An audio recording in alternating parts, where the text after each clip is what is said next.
Hey guys, I'm Mark from Partial Sport and welcome to Game Week 23 of the Premier League Review. If you are new to the series, what we do is we take a look at the past set of Premier League results, we take a look at the Premier League table, and we finish off by looking at the Premier League top goal scorers. So here is the past set of Premier League results. These games were played on Tuesday the 31st of January and Wednesday the 1st of February 2017. Also, next to the games are their times in this video. If you want to hear about a specific game, just go to the time next to the match and you skip out all the other crap. But without further ado, let's get on our first match. And we start with West Ham versus Manchester City. Manchester City would take the lead in this one 17 minutes into the first half when Kevin De Bruyne got the opening goal. It came when West Ham gave the ball away in the middle of the pitch and Kevin De Bruyne plays a pass to Jesus Gabriel.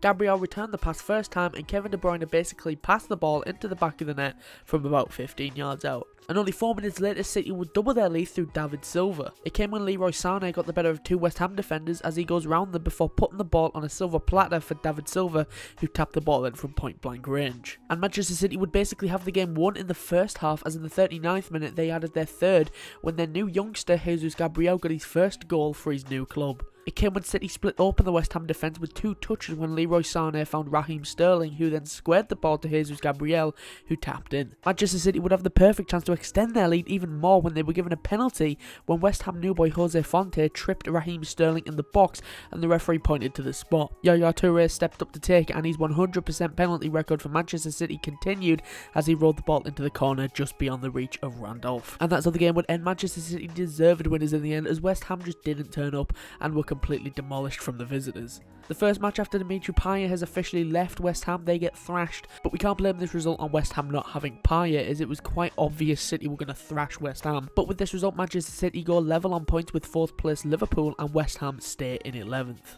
And we move on to Arsenal versus Watford. The first goal came in the 10th minute of this match and surprisingly it was the visitors who struck first as Watford took the lead. It came when former Tottenham player Younes Kaboul stepped up to take a free kick and Arsenal's setup is shocking and Kaboul struck the free kick into the net via a deflection off of Aaron Ramsey.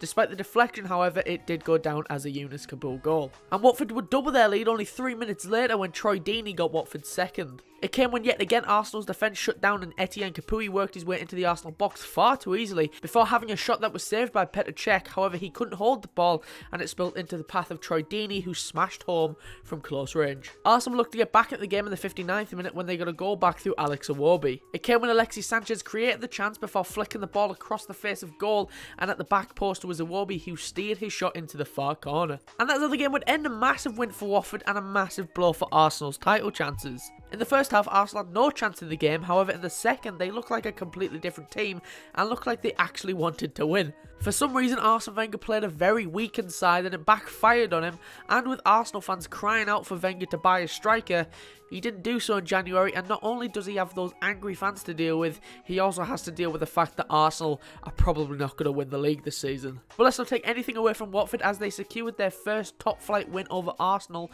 since 1988, and Watford are sitting in 13th and Arsenal dropped down to 3rd. And we move on to Bournemouth versus Crystal Palace. Crystal Palace went into this one still searching for their first league win under their new manager Big Sam Allardyce. The first half, however, wouldn't be one to cheer about as no team took the lead and it was pretty boring in all honesty. But only 1 minute into the second half, Crystal Palace would take the lead when Damien Delaney flicked on a cross, and at the far post waiting was Scott Dan, who side-footed home. And Crystal Palace would put the game to bed in the 90th minute when their big striker Christian Benteke made it 2-0. It came when Andros Townsend played the ball forward and on the end of it was Benteke who headed home and secured all 3 points for Crystal Palace. And that's how the game would end. Before this match, Crystal Palace had only earned 2 points from a possible 24, but with this result they finally picked up a win under Sam Allardyce and also their first clean sheet since Boxing Day 2015. Despite the win, however, Crystal Palace remain in the relegation zone and Bournemouth are slowly slipping towards it as they drop down to 14th with only 1 win in 7. And we move on to Swansea versus Southampton. Swansea would take the lead in this one 30 minutes into the first half when Swansea won a corner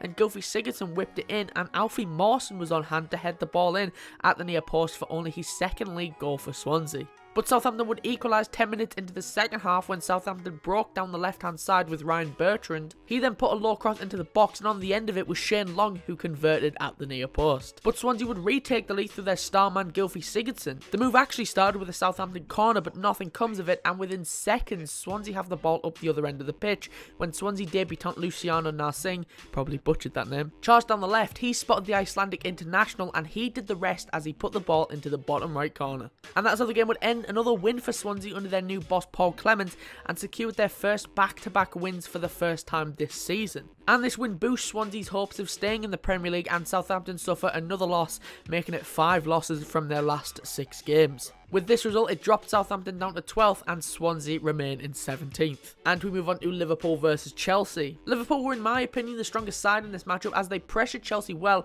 and Chelsea could barely string any passes together or even get out of their own half. But Chelsea took the lead 24 minutes into this match when David Luiz got his first league goal since rejoining Chelsea this summer. It came when Chelsea had a free kick about 25 yards out, and it looked like Willian was going to take it, but out of nowhere stepped up the other Brazilian as Luiz completely wrong-footed the entire defence and sent the ball over the wall into the net via the post. Liverpool would start the second half like they did the first. High pressure, not letting Chelsea get anything done, and their pressure would pay off as in the 57th minute they would equalise through Jorginho Wijnaldum. It came when Adam Lallana's shot is deflected and out of nowhere stepped up Jordan Henderson with a no-look chip to the back post onto the head of James Milner, who headed it back across goal onto the head of Wijnaldum, who put it past Thibaut Courtois. But Chelsea had the perfect chance to retake the lead when they were awarded a penalty. It came when Joe Matip was judged to have brought down Diego Costa in the box. Spoiler alert, he barely touched him and it's a clear dive, but none of the English media seem to point that out, because I don't fucking know. Diego Costa stepped up to take it, he put the ball left, however Simon Mignolet does well as he dived left,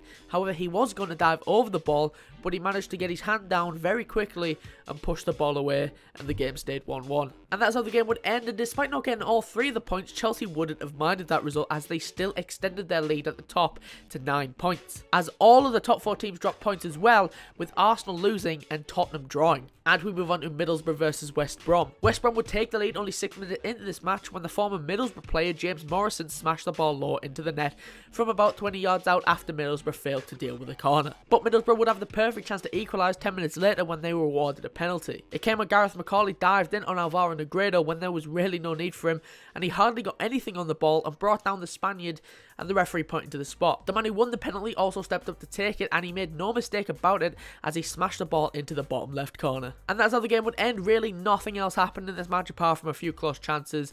West Brom started the match the stronger of the teams, but as soon as Middlesbrough got the game on level terms, then they got back into it and they probably should have won, and on any other day they would have won. But West Brom were resilient at the back and managed to hold on to take a point away from the Riverside. With this result, Middlesbrough are only 2 points above the relegation zone, with Swansea and Crystal Palace both winning, and it kept West Brom up in 8th. And we move on to Stoke versus Everton. Stoke would take the lead only 7 minutes into the match when Peter Crouch got his 100th Premier League goal. It was basically a Route 1 goal when a massive boot over the top of the defence and Marko Arnautovic beat the offside trap.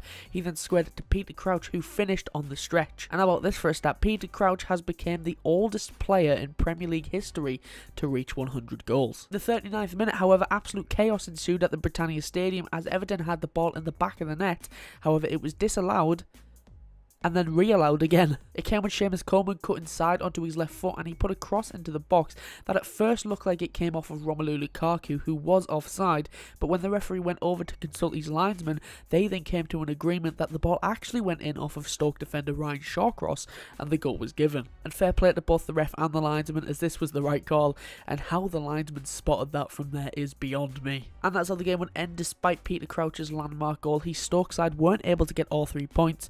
Both teams had good chances.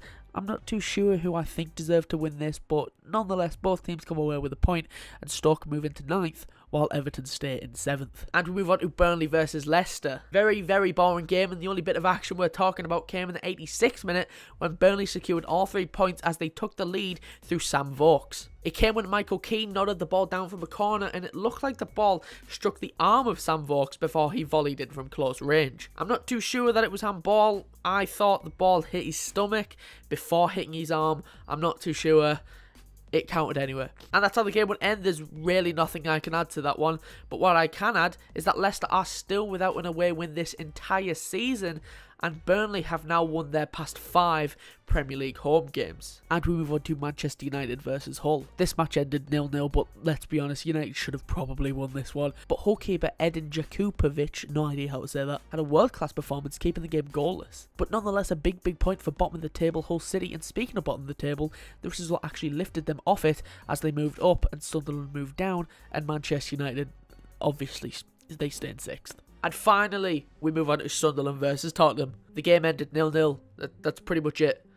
Tottenham probably should have won, but they didn't.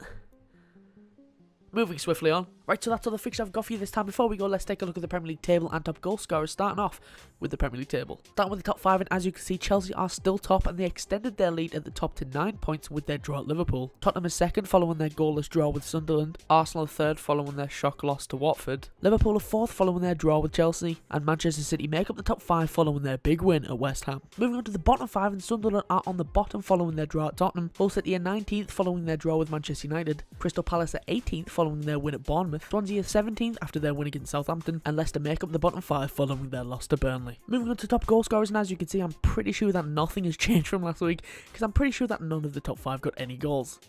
But let's do it anyway. Alexis Sanchez is on top on 15 goals and 8 assists. Diego Costa is second, also on 15 goals but on 5 assists. Zlatan Ibrahimovic is third, 14 goals. Harry Kane is fourth on 13 goals. And Romelu Lukaku makes up the top 5 on 12 goals and 4 assists. Right, so that's all I've got for you this week. If you did enjoy it, be sure to leave a like and subscribe. And I'll be back next Tuesday, the 7th of February for the next episode of the Premier League Review.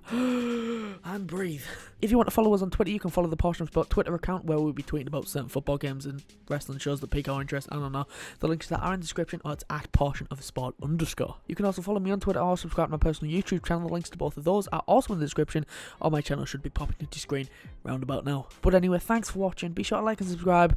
I've been Mark from Portion of Sport, and I'll see you later.